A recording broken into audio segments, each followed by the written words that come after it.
शिशु चैनल को सब्सक्राइब करें और लाइक करें और इस चैनल से जुड़ें और सुबह शाम प्रार्थना करें। परमेश्वर आपकी ज़िंदगी में हर एक घटी और कमी को पूरा करे। आप सभी को जय मसीह की। परमेश्वर आपको इस सुंदर से समय के लिए आशीषित करें और खुदावंद ने हमें आज जीवन दिया, सांसें दी, इसके लिए बहुत बहुत दिल से धन्यवाद करते हैं परमेश्वर का।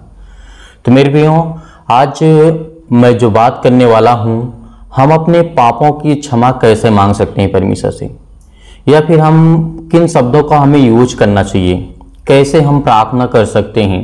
यदि हम पाप तो करते ही हैं, हम कैसे अपने जीवन में जो हमने पाप किया है उसको हम प्रभु यीशु मसीह के सामने रख सकें और प्रार्थना कर सकें और विनती कर सकें कि परमेश्वर हमारे हर एक अपराधों और गुनाहों को क्षमा करें। तो आज इस वीडियो में मैं आपको केवल यही सिखाने वाला हूं कि हमें किस तरीके से अपने पापों को, अपराधों को और गुनाहों को हमें क्षमा मांगना है परमेश्वर से। क्या हमने अपने स्वयं के पापों के लिए क्या प्रभु यीशु मसीह से कभी प्रार्थना की? क्या परमेश्वर से कभी प्रार्थना की जो हमें जीवन और श्वास देने वाला है?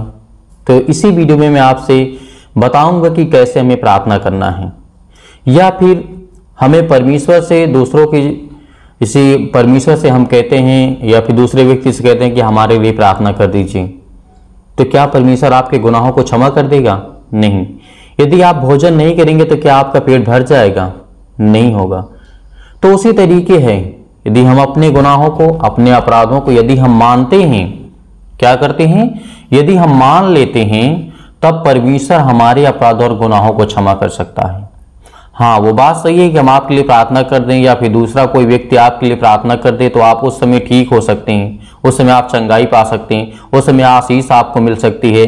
लेकिन खुदावंद का वचन कहता है कि जब तक तू अपने मुंह से यीशु मसीह को अंगीकार नहीं करेगा, ग्रहण नहीं करेगा, तब तक तेरे अपराध और गुनाह क्षमा नहीं होंगे। तो इसीलिए आज हमें जरूरी है कि सर्वप्रथम पहले हम अपने अपराधों और गुनाहों को परमेश्वर के सामने क्षमा मांगने में हमारी वो मदद करने वाला परमेश्वर है। इसीलिए परमेश्वर का वचन कहता है कि पहले स्थान पर हम क्षमा मांगना हमें बेहद जरूरी है। पहला हमारा कदम क्या होना चाहिए? परमेश्वर से क्षमा मांगना, और अपने विश्वास में हमें दृढ़ निश्चय करना है और एक साहस भरा कदम उठाना है, क्योंकि जीवन दुख और तकलीफों और मुसीबतों से भरा हुआ है, चिंताओं से भरा हुआ है। हमारे मन में ऐसे ऐसे पाप हो जाते हैं, हमारे कामों में ऐसे ऐसे पाप हो जाते हैं, या हमारे जिंदगी में ऐसे ऐसे पाप हो जाते हैं जिसके कारण हम घुटन को महसूस करते हैं। तो मेरे प्रियो, आज के बाद अपनी जिंदगी में आप कभी भी घुटन को महसूस नहीं करेंगे यदि आप इन बातों को सही से सुनेंगे और सही से आप अपनी जिंदगी में प्रार्थना करेंगे परमेश्वर यानी प्रभु यीशु मसीह के नाम से। खुदावंद का वचन कहता है। तो आइए देखते हैं किस तरीके से हमें प्रार्थना करना है। पहले बात तो हमें परमेश्वर से क्षमा का किस चीज के लिए मांगना है। कोई भी छोटी बात हो या फिर बड़ी बात हो, किसी भी तरीके का हमारे अंदर यदि पाप है, पाप का तो स्वभाव जन्म से ही है, तो उसको कोई हटा नहीं सकता है, लेकिन हम अपने आप को सुधार सकते हैं और परमेश्वर की नज़र में एक अच्छे मसीह बन करके आ सकते हैं सामने। इसीलिए परमेश्वर से इस तरीके से प्रार्थना करिएगा, ध्यान रखिएगा सभी लोगों के लिए। पिता परमेश्वर, आपके सामने घुटने टेकता हूँ या फिर टेकती हूँ। जब भी आप प्रार्थना करें कि पिता परमेश्वर, आपके सामने मैं घुटने को टेकता हूँ या फिर टेकती हूँ, यह जानकर कि मैंने आपके खिलाफ इतने अलग अलग तरीकों से मैंने पाप किया है। किसके खिलाफ? परमेश्वर के खिलाफ हमने पाप किया है अलग अलग तरीके से। आप इन शब्दों का यूज जरूर करिएगा।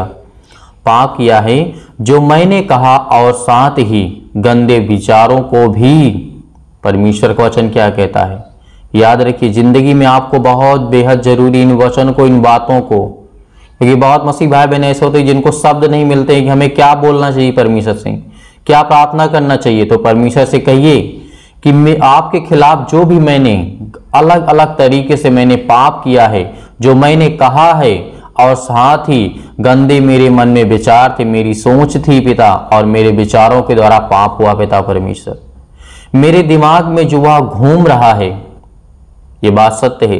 यदि हम कोई पाप कर लेते हैं, कोई काम गलत कर लेते हैं, तो हमारे मन में घूमता रहता, पता नहीं वो सही था कि गलत है, क्या नहीं है। तो आपके मन में बहुत सारे विचार आते रहते हैं। तो ये बात याद रखना और परमेश्वर से कहना कि मुझे पता है कि मैं एक पापी हूं।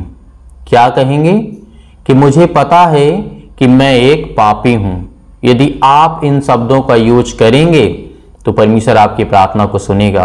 कहिएगा कि मैं एक पापी हूं और इस तरह से मैं प्रभु यीशु मसीह को क्रूस पर चढ़ाने के लिए मेरे ही द्वारा, आप ये मानिए कि मेरे ही पापों के कारण, मेरे ही गलत कामों के कारण प्रभु यीशु मसीह को क्रूस पे चढ़ाया गया, क्योंकि हमारे ही अपराधों और गुनाहों के कारण ही प्रभु यीशु मसीह को क्रूस पे चढ़ाया गया था। तो याद रखिएगा कि परमेश्वर का वचन भी कहता है, और परमेश्वर से कहिएगा जो मुझे उचित रूप से योग्य मेरे पापों के लिए उस मूल्य का भुगतान करने के लिए, प्रभु मुझे पता है कि मैं आपके सामने आने के लिए अयोग्य हूं। मतलब मैं सक्षम नहीं हूं पिता परमेश्वर, मैं अयोग्य एक व्यक्ति हूं।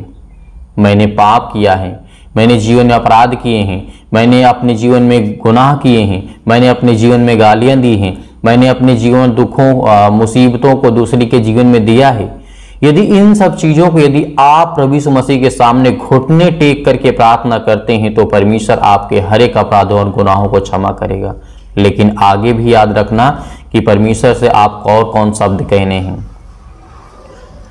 मैं अपने सभी पापों की क्षमा मांगता हूं। क्या कहेंगे कि हे पिता, मैं तो अयोग्य हूं, लेकिन मैं अपने सभी पापों की क्षमा आपसे मांगता हूं।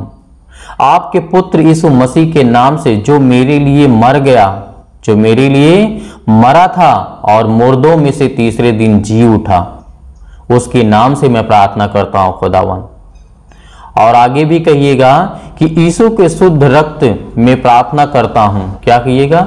यीशु के शुद्ध रक्त में मैं प्रार्थना करता हूं, उस लहू के नाम से प्रार्थना करता हूं जो मेरे लिए बहाया गया, मेरे पापों के कारण बहाया गया। तो याद हमेशा ये भी बात रखना, मुझे मेरे सभी पापों से मुक्त कर दो पिता। मैं आपके सामने घुटने टेकता हूं और मेरे हृदय को धर्मी विचारों और स्वच्छ इच्छाओं से भर दो पिता परमेश्वर। जब आप परमेश्वर के सामने इस तरह अपने हाथों को फैलाएंगे तो परमेश्वर आपको आशीष देगा। आपको संभालने वाला वो खुदा है। जिस दिन आप अपने संपूर्ण मन से और अच्छे इच्छा के साथ यदि परमेश्वर के सामने आप अपने घुटने को टेकते हैं तो खुदा आपको आशीषित करता है, आपको संभालने वाला परमेश्वर है। आगे और बातों को याद रखना, क्योंकि मैं अब उस पाप के चक्रव्यूह में नहीं फंसना चाहता हूं। आप दृढ़ संकल्प करिए कि पिता, मेरी हर एक इच्छाओं को पिता अपने अनुसार चलाएं, और अब मैं पिता परमेश्वर ये पाप का जो चक्रव्यूह है उसमें मैं नहीं फंसना चाहता हूं, जिसने इतने मुझे लंबे समय तक आपसे दूर रखा। पिता, मैं आपका धन्यवाद करता हूं कि पिता आपने मुझे चुना है। और पिता से कहना कि यीशु आपका धन्यवाद मैं करता हूं, क्योंकि आपने वादा किया था, क्योंकि आप उद्धार करता, जीवन और श्वास देने वाले हैं। परमेश्वर से हमेशा कहिएगा, क्योंकि परमेश्वर आपकी जिंदगी को हमेशा छूने वाला वो सर्वशक्तिमान परमेश्वर है। पापों से आपको मन फिराना है। प्रभु यीशु मसीह पर मैं भरोसा रखने वालों के लिए, सभी के लिए मैं हमेशा उनके पापों, अपराधों और गुनाहों को माफ कर देता हूं। प्रभु यीशु मसीह ने क्या कहा? जो प्रभु यीशु मसीह के नाम पर भरोसा रखते हैं और विश्वास करते हैं, खुदा उनके पापों को, अपराधों और गुनाहों को क्षमा करता है और उन्हें आशीष देता है। तो ये बात आपकी जिंदगी के लिए बेहद जरूरी है, क्योंकि परमेश्वर ने ये भी कहा था, आपकी कृपा के लिए जब भी आप प्रार्थना करें, आपकी कृपा के लिए परमेश्वर की स्तुति हो। मतलब परमेश्वर का धन्यवाद हम करते हैं, या फिर मैं करती हूं। यदि आप लड़के हैं तो आप जिन शब्दों का यूज करते हैं वैसे करिए। यदि आप लड़की हैं तो अपने हिसाब से प्रार्थना करिए, क्योंकि खुदाबंद का वचन कहता है। और मुझ पर दया करने के लिए पिता मैं आपका बहुत बहुत धन्यवाद करता हूं, क्योंकि आप दया और कृपालु हैं पिता परमेश्वर। और मुझे बचाने के लिए पिता और मेरे अपराधों और गुनाहों को क्षमा करने के लिए मैं यीशु मसीह के नाम से प्रार्थना करता हूं, या फिर करती हूं पिता परमेश्वर, आमीन। इस तरीके से इन शब्दों का यूज करना है। अब मैं आपको बताता हूं कि कैसे आपको प्रार्थना करना है। अपने घर में एकांत जगह पर आप बैठिए, जब आपका मन संतुष्ट हो। जब आपका मन संतुष्ट हो, कैसे? कि आपका जब मन संतुष्ट हो कि आपके अंदर किसी भी प्रकार का कोई विचार ना हो।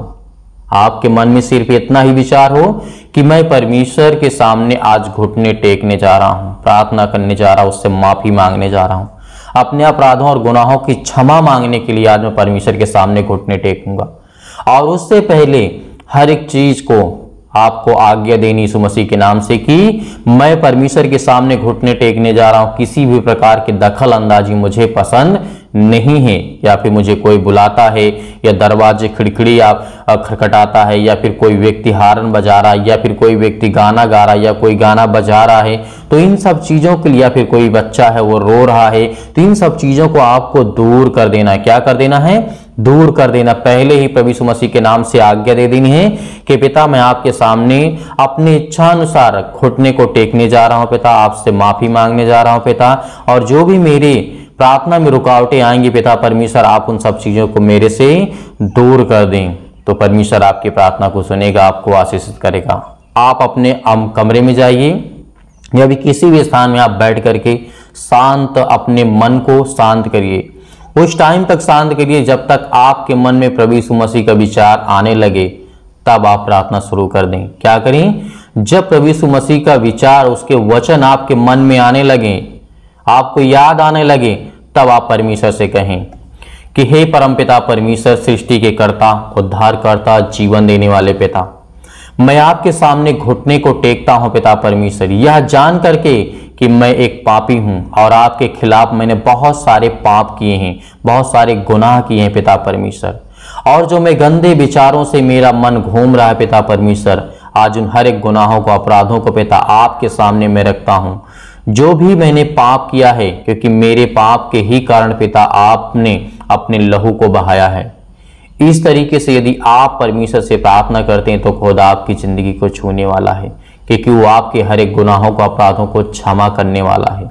परमेश्वर से कहिएगा कि मैं एक पापी हूं, इस शब्द को मत भूलिएगा, और शब्द जो भी आपको कहना है, जिस तरीके से आपको करना है उस तरीके से कहिए, लेकिन एक शब्द को मत भूलना, ये कहना कि मैं एक पापी हूं परमेश्वर, क्योंकि धर्मी लोगों का स्थान परमेश्वर के पास नहीं है, क्योंकि संसार में कोई धर्मी है ही नहीं। तो इस बात को याद रखना। परमेश्वर का वचन कहता है कि जो प्रभु यीशु मसीह के वचन को जान लेता है, परमेश्वर उसे स्वतंत्र करता है, उसे आजाद करता है। तो आज आपके हर एक गुनाहों को, अपराधों को परमेश्वर क्षमा करने वाला वो सर्वशक्तिमान परमेश्वर है। आप इसी वक्त बैठिए अपने घर में, अपने किसी भी स्थान पे, जहां भी आप कहीं भी हो, किसी भी देश में, किसी भी कंट्री में, किसी भी शहर में, किसी भी राज्य में, किसी भी गांव में आप क्यों ना हो, खुदा आपकी प्रार्थना को सुनेगा, आपको आशीषित करेगा, आपको बरकत देगा। तो आपको बिल्कुल भी घबराना नहीं। आज के बाद आपके जीवन में कभी भी बुरे विचार नहीं आएंगे यदि इस तरीके से अपने घुटने को टेक करके परमेश्वर के सामने प्रार्थना करते हैं और परमेश्वर से दिल से अपनी हर एक बातों को, हर एक पापों को, हर एक गुनाहों को, हर एक बातों को यदि अपने दिल खोल करके परमेश्वर के सामने रख दीजिए पिता, कि जो भी आपके दिल में हो, कितना भी गंदा हो, कितना भी अच्छा हो, हर एक बात परमेश्वर के सामने रखिए। जिस दिन आप इस काम को कर लेंगे, उस दिन परमेश्वर आपको हर एक अपराध और गुनाहों से क्षमा कर देगा, और परमेश्वर आपकी जिंदगी में आपको बरकत, आपको आशीषित करेगा। तो इसी तरीके से आपको प्रार्थना करना है, आपको याद रखना है। और जो यदि कुछ पढ़ना चाहते हैं प्रार्थना के बारे में, कि अपने बच्चों के अपराध और गुनाहों को क्षमा के लिए, अपने हर एक विचारों को क्षमा के लिए, किस तरीके से हमें पाप जो हम करते हैं उसको हमें कैसे छुटकारा मिल सकता है, या हमारे अपराध और गुनाहों को क्षमा कैसे प्रभु यीशु मसीह कर सकता है, तो आप जा सकते हैं bharatibiblestdy.com पर, यानी www आप टाइप करिएगा, लिखिएगा www.bharatibiblestdy.com, या वीडियो के नीचे आपको लिंक मिल जाएगी, वहां पर क्लिक करके आप उन सब बातों को अच्छी तरीके से पढ़िए और सीखिए, ताकि आपको परमेश्वर आपको ढेर सारी बरकत, आपको आशीषित करता रहे। God bless you. आमीन।